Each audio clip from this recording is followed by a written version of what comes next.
John, in 1902, Asquith warned that if the school boards were abolished, and I quote from your book Overschooled but Undereducated, you'll put an end to the existence of the best, most fruitful and the most beneficial educational agencies that ever existed in this country.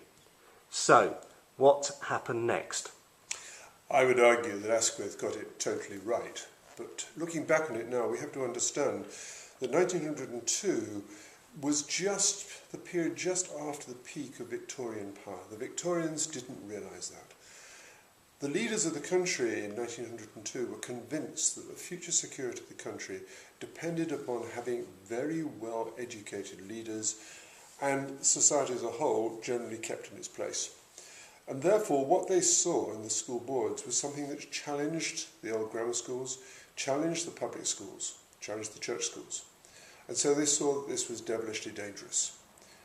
And they took the wrong course. Rather like the Titanic, they didn't avoid the problems that were coming up. By 1912, of course, the Titanic went down. By 1914, we were at war with Germany, one of the most ghastly war the world had ever anticipated and seen. 4 years later, with 1 million people dead, the cynicism in Britain, the scepticism about politicians was rife. By 1923, there was the general strike. Then by 1936, there was the Jarrow Marches. By 1939, we were precipitating into another war with Germany. And the British people had no heart for it. But Churchill knew, and deep down people realised, that they had to beat the Germans. And so Churchill realised he had to do a deal with the people of England. And the deal was, we're bringing in conscription, but by the time the war is over, we will have a perfect education system for everybody. And he brought in R.A. Butler to work it all out. It took 3 years to do it.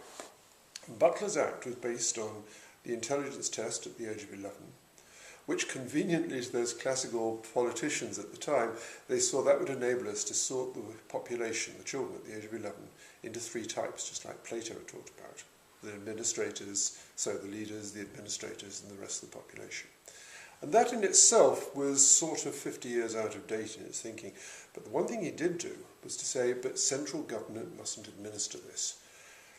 They didn't have the nerve to bring back the school boards, because if you remember, there were 2,500 school boards by 1902.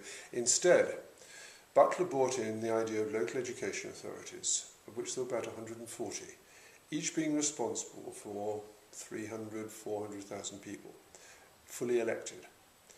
And they were told that they were totally responsible for the education in their areas, but this was the size of a county council or of a large city. And for 20 years they tried to bring it about. But the general public didn't really have confidence in the local education authority because it was the wrong size. It wasn't quite as big as central government, but it was far too big for local people to feel really involved.